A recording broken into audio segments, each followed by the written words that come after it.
ang ating boss, ang mga amo natin, ang taong bayan, ang hindi na po iginalang. Hindi lang pangbabastos sa mga taong bayan ang ginawa ng mga magnanakaw at kawatan nitong flood control projects. Igagalang pa ba natin, Mr. President, ang mga tinutungo ng ebidensya na sangkot ang mga taong gusto nating ipatawag in this chamber? Gagamitin pa po bang isang dahilan na kailangan nating maggalangan kung sila mismo ay hindi na iginalang ang taong bayan na ngayon ay halos nagdurusa na? Bakit po kinakailangang dumating pa si Saldico? Bakit ikukondisyon pa natin ang pagdating niya rito, Mr. President, kung yung Apostle John statement is sufficient enough for him to do just that? Ano po ba tayo rito? Nagtatakip po ba talaga tayo?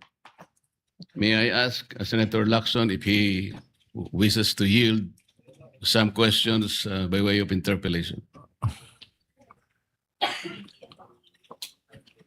Senator Lacson, I'll say it again, Mr. President. Until the partial committee report is submitted or filed with the Bills and Index Division, and until after I have sponsored the partial committee report, I'm not yielding the floor. Mr. President, that is very highly unusual. Why would Senator Lacson make a precondition that the partial report should be signed by at least a majority of its members before he can yield may the interpellation? yes, may I place on record that it is the prerogative of any member of the Senate to yield or not yield. As a matter of fact, in my many years here, Senator Miriam Defensor Santiago, and I'm sure Senator De Estrada is well aware of this, who was with me. Senator Miriam Defensor Santiago, every time she delivers a privileged speech, does not entertain any interpellation. Yes, And Mr. it is her- President, but it this is her is prerogative. this is different. And then, Because if as I said, it is the prerogative of Senator Santiago, and it is likewise the prerogative of Senator Lacson, because he wants that, as he mentioned, he wanted that his partial committee report be reported out and sponsored before he can answer any questions to that effect. Mr. President, if Senator Lacson would just say that he doesn't want to be interpellated, that will be okay with me. But he should not make a precondition that his unwillingness is conditioned upon whether or not the partial report should be signed by the majority. This is very unusual, Mr. President. Yes, we respect your opinion. And because he doesn't want to be interpellated, may I just be given the opportunity to make manifestation because my name was mentioned by Senator Lacson. Of course you may. Go Thank ahead. you, Mr. President. Mr. President,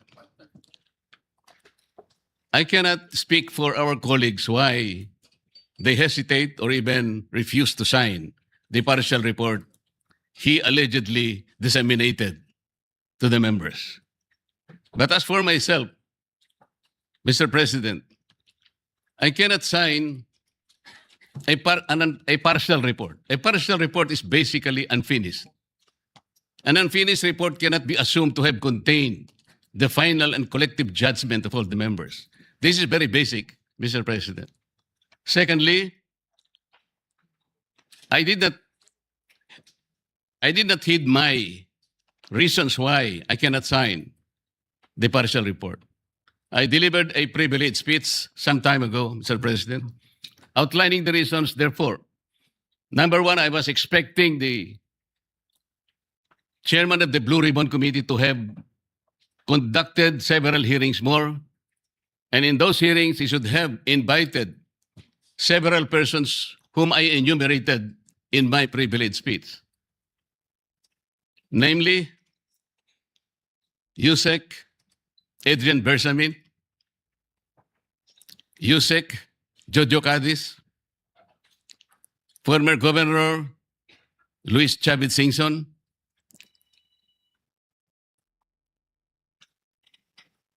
former Speaker Martin Romualdez, former Congressman Saldico by way of an apostilled sworn statement, because this is very, very possible.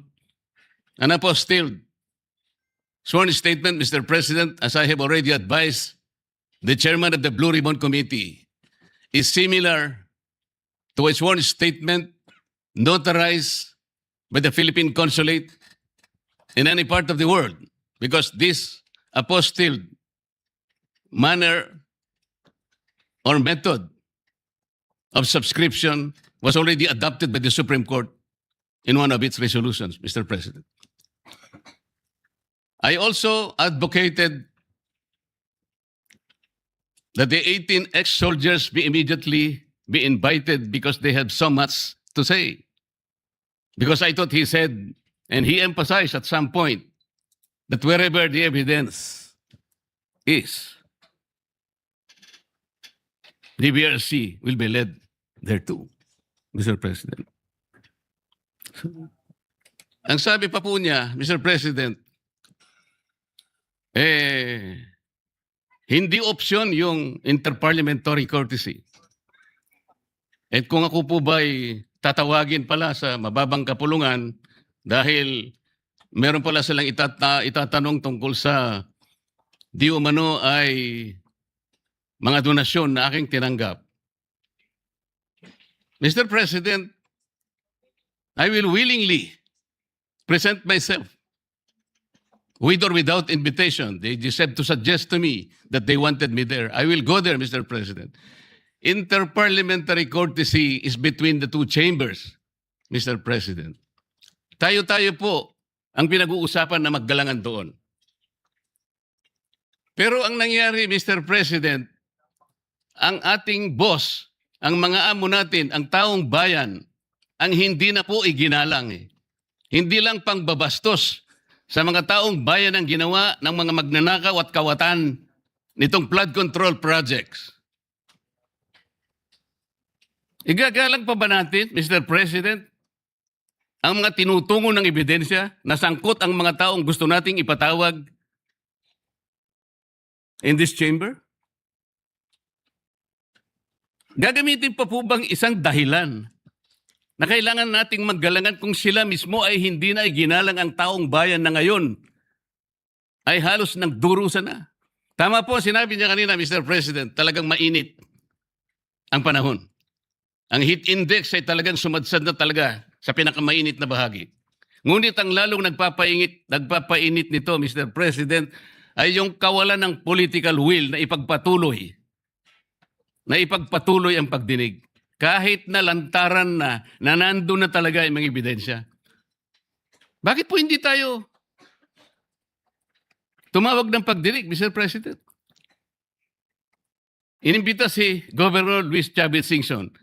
Sa pagkakalam ko sa mga accounts na nababasa ko, he was invited to appear on April 14. At binigyan po siya ng pagkakataon hanggang April 7, hanggang alas 5 ng hapon, na ihain ng kanyang sinumpaang salaysay. Hanggang alas 5 ng hapon, Mr. President. Ngunit 9:15 ng umaga, ipinaabot sa bahay ng dating gobernador na kinakansela na po ang nasabing pagdinig. At ginamit pang dahilan, paano po nangyari yun, Mr. President? Binigyan siya hanggang alas 5 ng Abril 7 na isubmit. Sa pagkakaalam ko po, nandun na siya sa Maynila at nanananghali. Pagkatapos na itutuloy siya sa opisina ni Senator Lacson para ihain yung sworn statement na kanyang inihanda. Bakit po kinakailangang dumating pa si Saldico? Inihintay siguro ni Saldico, Mr. President, ideklara lang ng chairman ng Blue Ribbon Committee, i-apostil mo lang yan kahit nasaan ka sa anumang bansa ka sa Europe. Tatanggapin ng committee yan. At pagkatapos, hahayaan ka namin sa pamagitan ng Zoom ay pumayag ka at iimbitahan ka namin para sa isang special na pagdinig kung yan ang gusto mo. Yun lang siguro gusto niyang marinig. Bakit i-condition pa natin ang pagdating niya rito, Mr. President, kung yung apostle sworn statement is sufficient enough for him to do just that? Ano po ba tayo rito? Nagtatakip po ba talaga tayo? Mr. President, kayo po ay maaring makapagtestigo sa sasabihin ko. Noong isang araw po, pinuntahan ko kayo sa inyong opisina at May binanggit po akong isang bagay na maaaring makatulong sa atin kung paano kilalanin si Senator Lacson. Binanggit ko po sa inyo, Mr. President, ng buong katapatan nung ako'y wala pa po sa Kongreso, wala pa po sa public service, nakilala ko po si Senator Lacson bilang chief ng PNP. Nabanggit ko po sa inyo, Mr. President, sa ating pag-uusap sa inyong opisina. Mula noon, nung makita ko siya, lalong-lalo na po dun sa episode na pinatawag po niya, ang lahat ng kinaukulan na merong mga nakaw na sasakyan, mga karnap na sasakyan. Naalala ko po na sinabi niya, Mr. President, lahat ng mga ninakaw na sasakyan, dalhin niyo rito sa Camp Crame. No questions asked. Dahil palagi po akong dumadaan sa EDSA, Mr. President. Dahil opisina ko po sa Ortigas, nakita ko pong nakabunton lahat talaga ang mga ninakaw na sasakyan. Talaga pong hinangaan ko, Senator Lacson. Walang nakagawa nun sa aking palagay kung hindi siya lang. Di ba, Mr. President, sinabi ko pa sa iyo, sayang wala nakako yung aking kaibigan, yung dating mayor ng Marikina, Bayani Fernando. Dahil kinausap ko po siya. Sabi ko, Bayani, alam mo, yung ginagawa mo sa Marikina, gusto ko rin eh. At yung ginagawa ni Chief PNP, Ping Lacson, gusto ko din yun. Ayaw mo pa siyang kausapin na kayong dalawa tumakbo. Si Ping Lacson ang president. Ikaw naman ang vice president. Kinuwento ko sa iyo yan, Sir President. Bakit ko po sinasabi ngayon ito, Ginong Pangulo? Nung umpisa po talagang ganun na nakita ko po eh. Yung kanyang kagustuhan na maayos natin ang ating bansa. Yung sinasabi niyang track record, maring nung umpisa nandun po yun eh. Hindi ko ikukwento ito kung hindi talagang hinangaan ko siya. Noon. Pero bakit ngayon po ay nagkaiba, Mr. President? Parang yung pedestal na aking hinangaan, yung alamat na nandoon, unti-unting gumuho.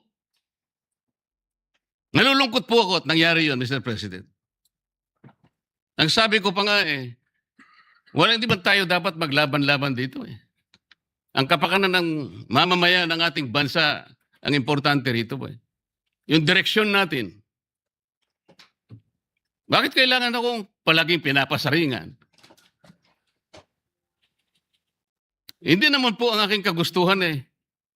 Kung sino yung dapat na sumikat, o sino yung dapat magpasikat, hindi po yun eh. Isa lang po ang sikat dito, Mr. President. Ang taong bayan na pinagsisilbihan nating lahat. Doon po natin ituon ang lahat ng ating makakaya, ang lahat ng ating energy.